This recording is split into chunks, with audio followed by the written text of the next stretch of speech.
माझ्या घरातलंच नाही, माझ्या गावातली पण मी पहिली मुलगी आहे गव्हर्नमेंट जॉब मिळवणारी.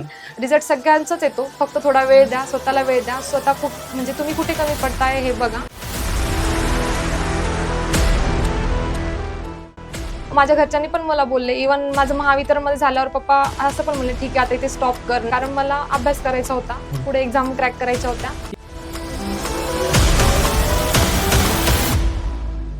चॅलेंजेस तर प्रत्येक सेक्टरमध्ये असतील तुम्हाला. बँक असो, आपण म्हणतो बँकेचं खूप हॅडॅक आहे. म्हणजे मला इव्हन RRB PO सुद्धा बोलले, जे सर आहेत सध्या जॉईनिंग, ते सुद्धा बोलले यार तुला रिलॅक्स आहे महावितरण, तू का बँके साईडला येते.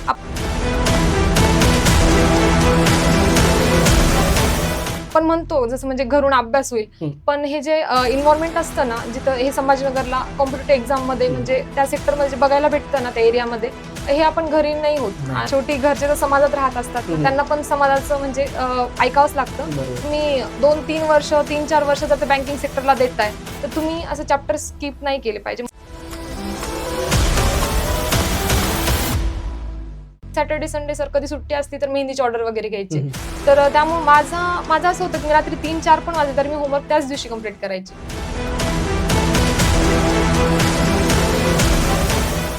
तुम्हाला काय वाटतं की सोशल मीडिया वापरणं हे चुकीचं आहे की सोशल मीडियाचा योग्य उपयोग केला तर आपल्याला युजफुल आहे?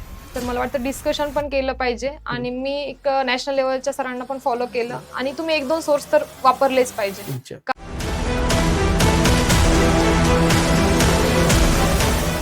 दुसऱ्याचे सिलेक्शन होत आहेत, आपलं सिलेक्शन होत नाही, सोशल मीडियावरती दुसऱ्यांच्या स्टोरी आपण पाहतोय, ह्याला महत्त्व नाहीये.